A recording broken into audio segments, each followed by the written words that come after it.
Hey guys, welcome back. Today we are going to talk about psychopaths and sociopaths. What are the differences? Are they the same? Are they different? What are they? Where do they fall in? How does this happen to them? Etc, etc, etc. I apologize for my voice. I've been sick, but I'm determined to make these videos, so we're just gonna keep going. Okay, so let's talk about psychopaths. What are the characteristics of a psychopath? Well, they lack empathy, they take risks, they don't have any anxiety, and we'll talk about that a little bit later. And they literally just don't give a shit about you or anybody else other than themselves. They can't feel any emotions. Their receptors in their brains don't allow them to, and it's actually linked to the makeup of their brain in a gene. And so I watched a video yesterday that gave a lot of great insight on this, so I kind of just want to talk about it and give you guys that information.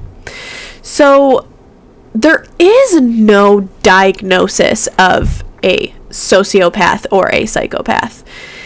Okay, so it goes with one of the 4 cluster B personalities. That's where antisocial personality disorder goes.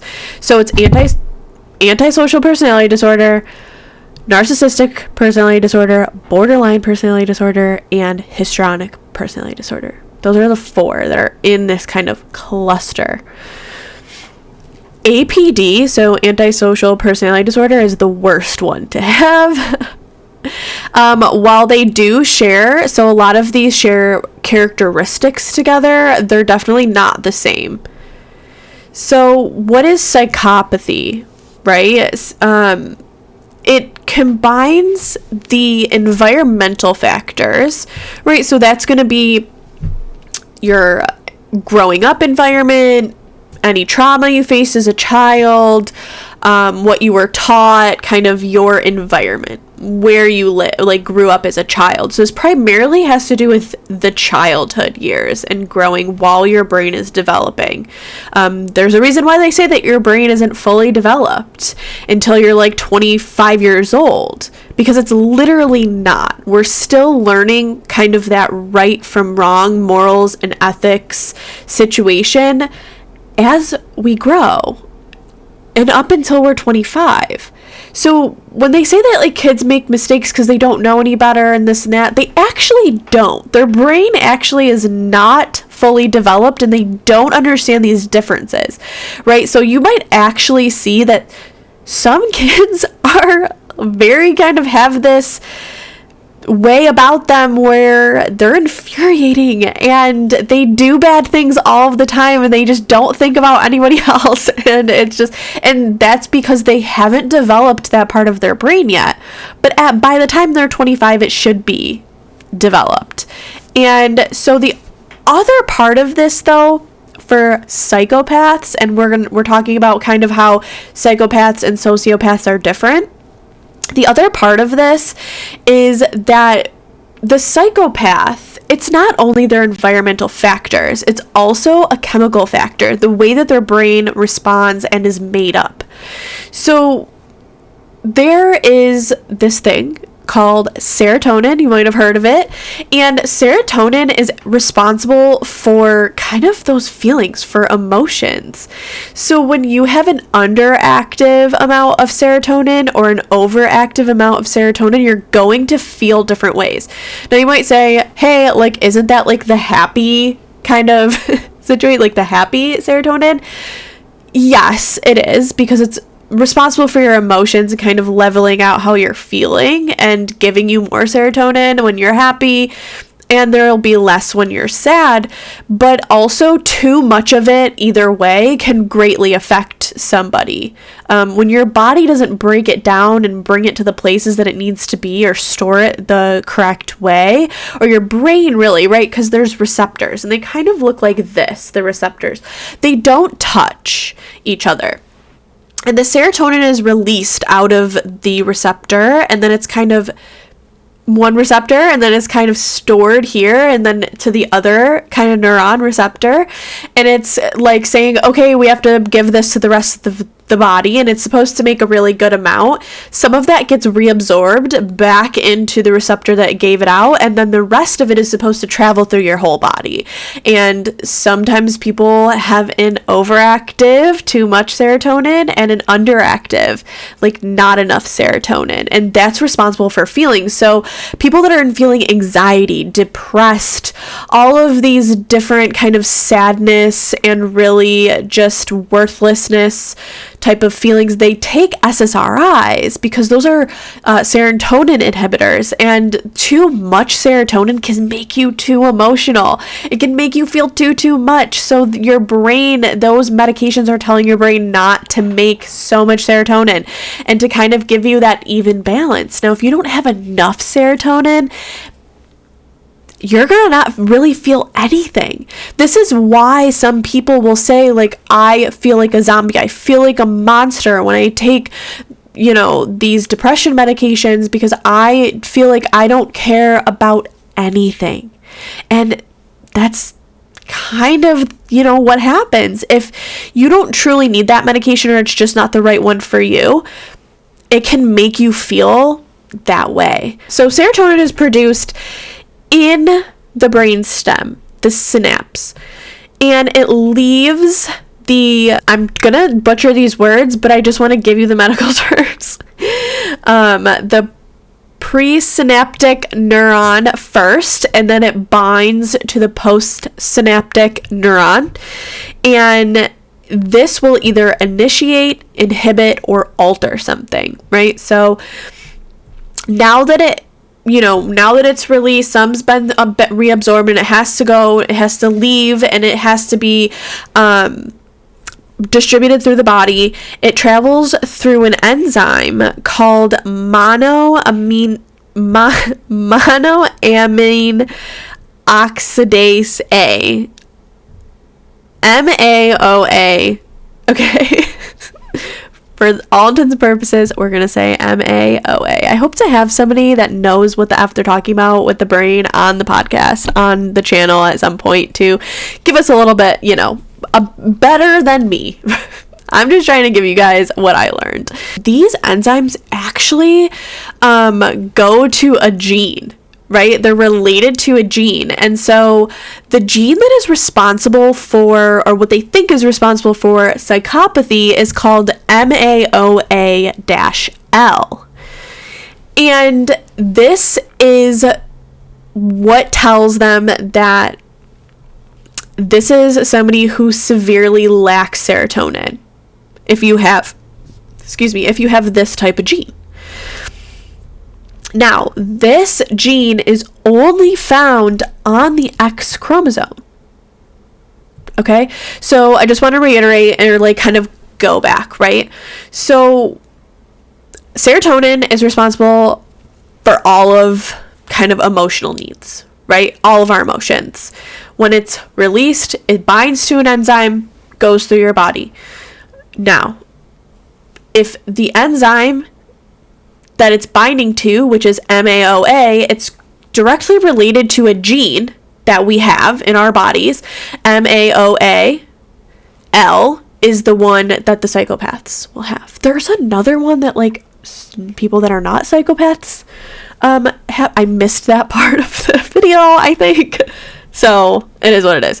If I find it, I'll find it and I'll put it here somewhere in the video for you. Okay, and so also look around the screen for things to be popping up in case I'm missing something. So again, okay, so now we're talking about this gene, right? This gene is responsible for how the serotonin reacts to our body, how much serotonin is made, yada, yada, yada. And most of us don't have this, but there are a lot of people that do. Not every psychopath or sociopath is going to become a serial killer. In fact, a lot of them are people that you know, and we're going to talk about what kind of job a psychopath would want. So it's only found in the X chromosome.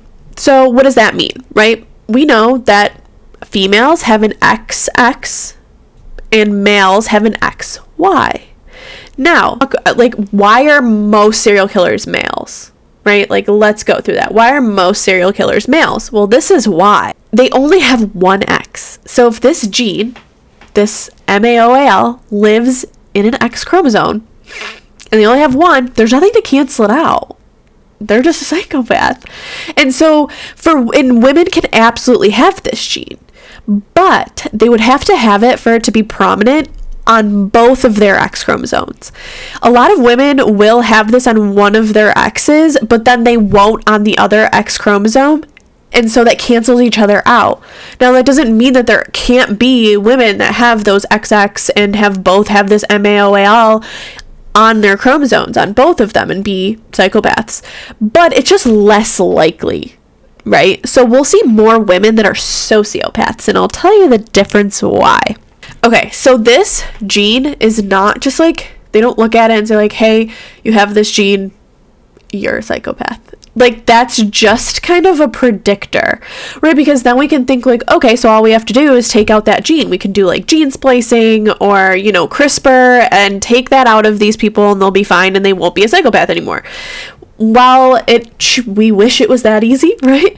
It's not, because this is just like a genetic precursor. Not every psychopath is going to be a serial killer, but not every person is going to kind of even know that they're a psychopath. Especially, there's probably a lot of people that have psychopathic tendencies that didn't have the other components.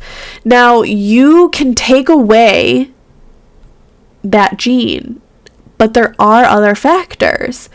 And the other factor, like we talked about earlier, is that environmental factor.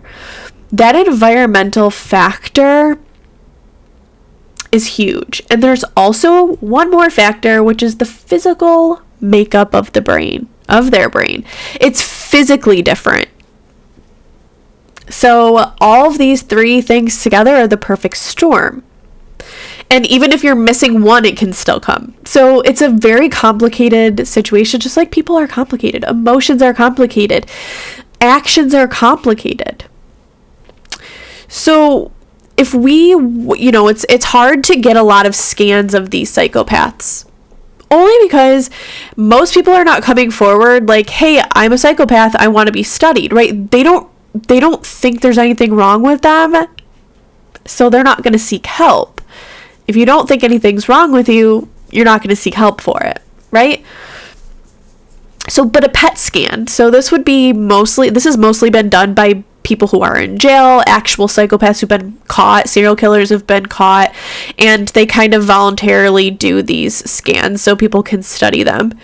And this allows you to see like the metabolic activity, a PET scan of the brain. So what they'll do is they'll put them in the scanner and they'll ask them or tell them a story or ask them questions that their brain should light up in very different, like various areas to show that like they're feeling empathy, they're feeling compassion, they're feeling an emotion.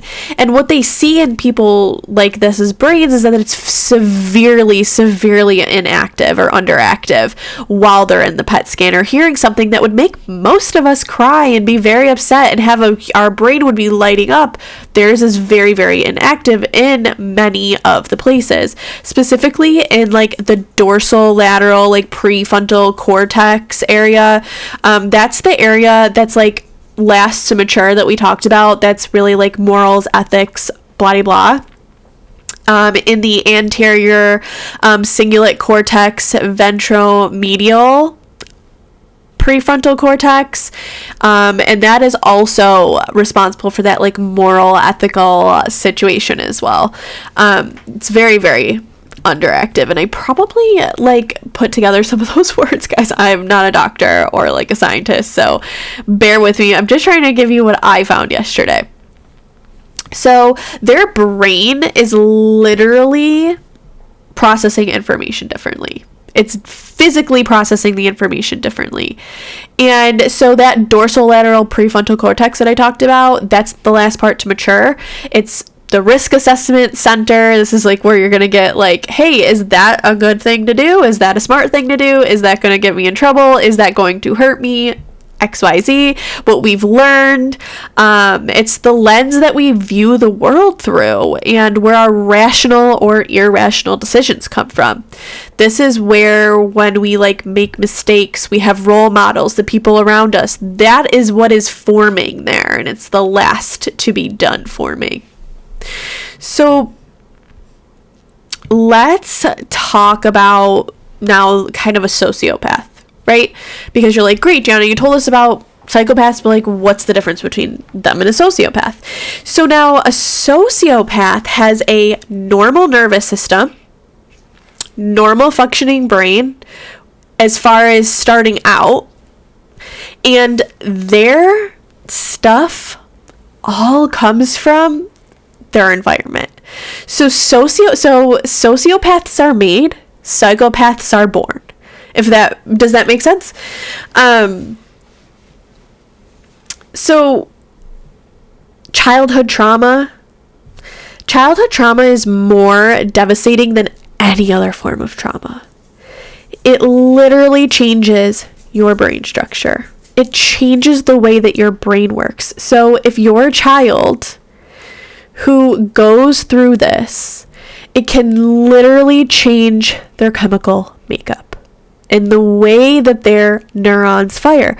So that's the difference, is the abuse changes the way that their brain is working for sociopaths. Psychopaths are born that way, with their brain working that way.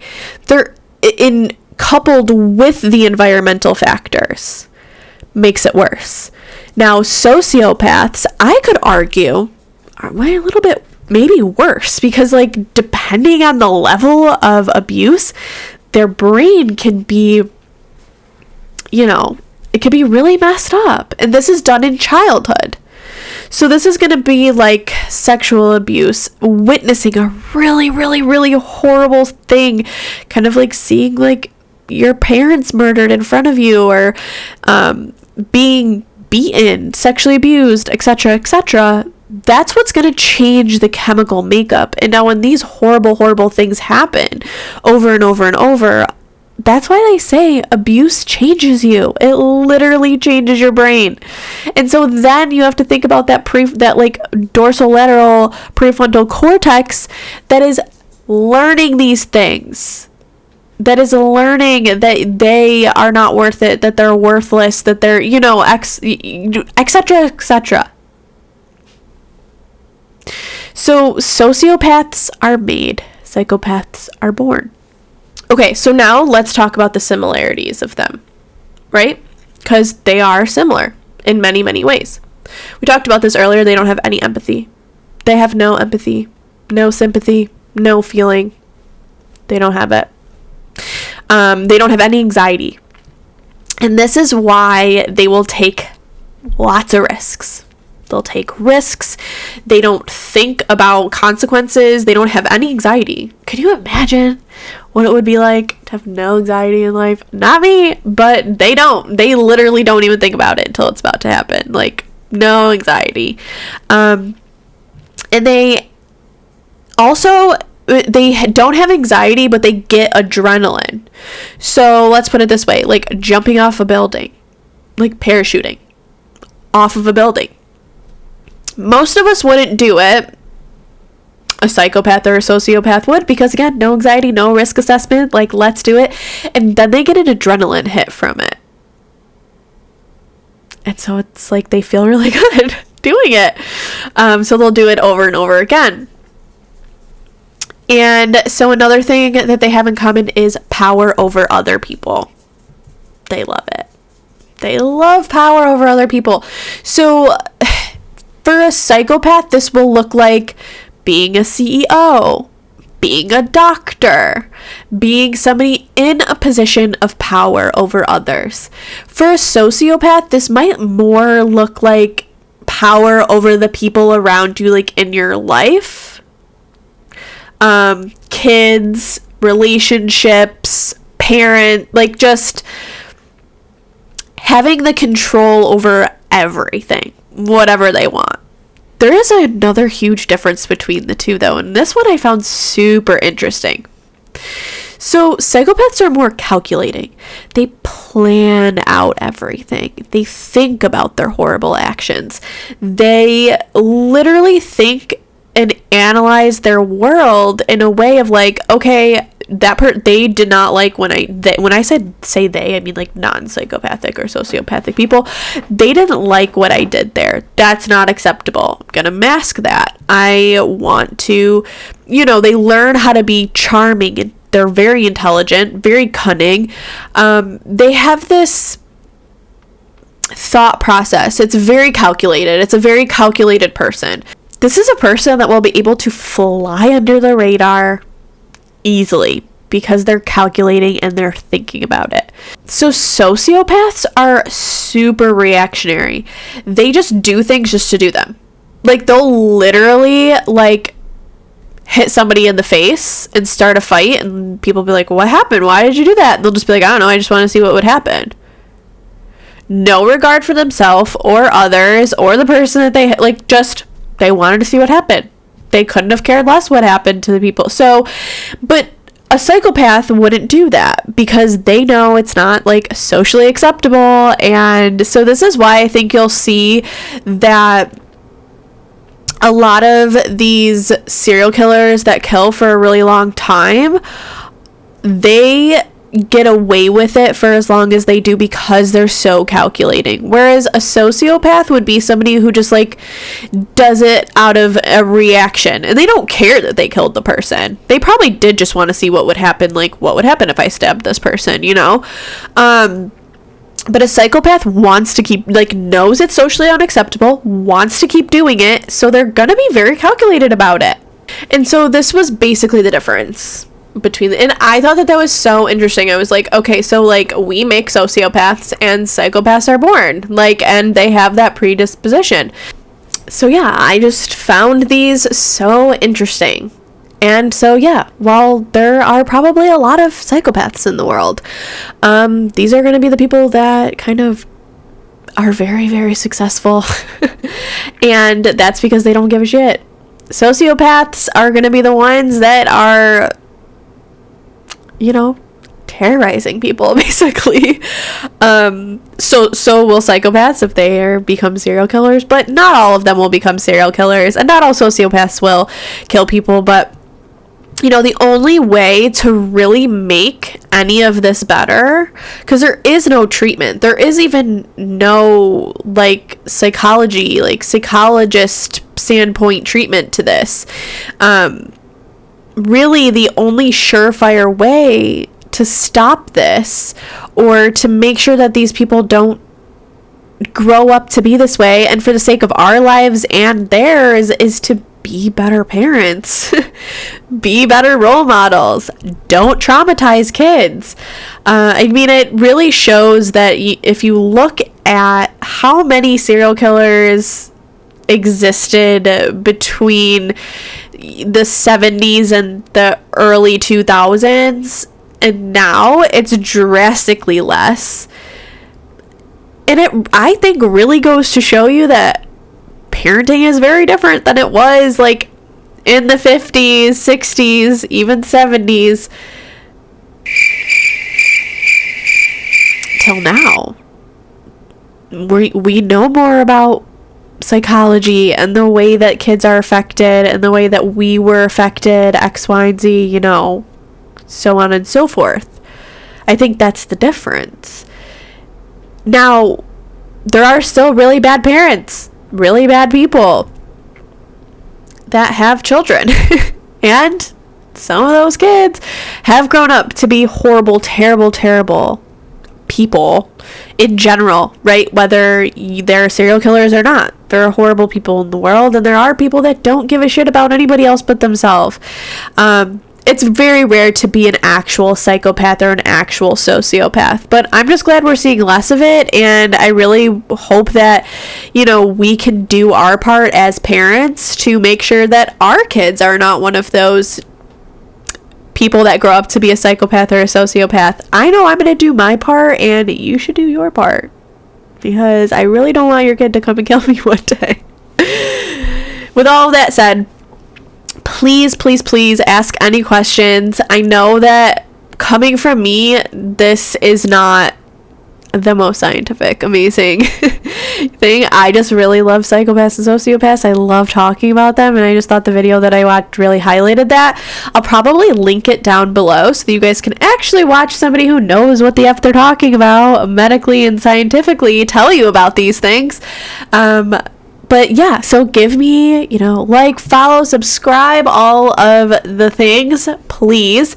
And yeah, I hope to see you guys soon. Check in. We're going to start our series on our serial killers.